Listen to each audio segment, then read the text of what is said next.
livre-arbítrio. O homem tem o livre-arbítrio dos seus atos? Uma vez que tem a liberdade de pensar, tem também a de agir. Sem o livre-arbítrio, o homem seria uma máquina. O livre-arbítrio manifesta-se desde o nascimento? Há liberdade de agir quando existe a vontade de fazê-lo. Nas primeiras fases da vida, a liberdade é quase nula. Atingindo a maturidade, muda de objetivo com o desenvolvimento das faculdades, estando os pensamentos da criança relacionados com as necessidades da sua idade. Ela aplica o livre-arbítrio às coisas que lhe são necessárias. As predisposições instintivas trazidas ao nascer constituem obstáculo ao exercício do livre-arbítrio? As predisposições instintivas são as do espírito antes de encarnar. Conforme este seja mais ou menos adiantado, pode ser impelido à prática de atos censuráveis, secundado pelos espíritos que simpatizam com essas disposições. Não há, porém, sedução irresistível desde que se tenha vontade de resistir. Lembrai-vos do que querer é poder. O organismo exerce alguma influência sobre os atos da vida? Se assim for, não será com prejuízo do livre-arbítrio? É inegável que a matéria influencia o espírito, podendo dificultar-lhe as manifestações. Por isso, nos mundos em que os corpos são menos densos, as faculdades desenvolvem-se com mais liberdade. Porém, o instrumento não confere a faculdade.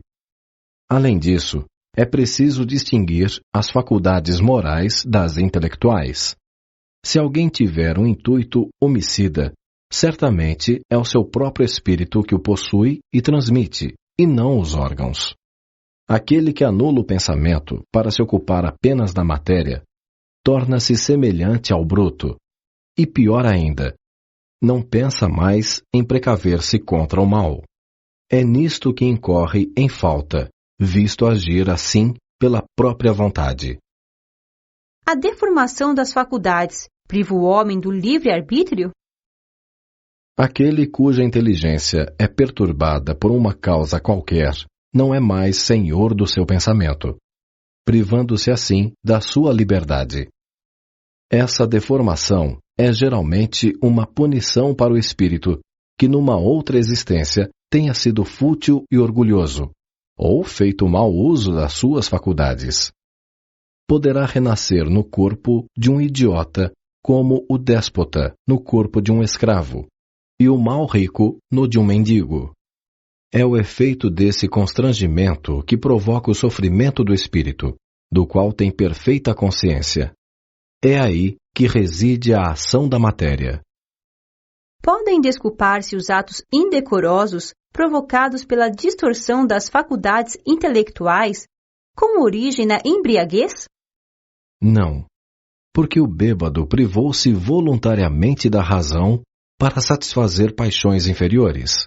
Em vez de uma falta, comete duas.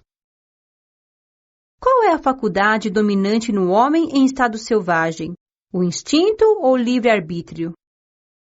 O instinto, o que não o impede de agir com inteira liberdade em certas coisas.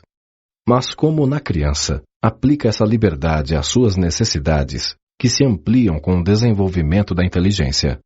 Por isso, tu, que és mais esclarecido do que um primitivo, terás de ser mais responsável pelo que fazes.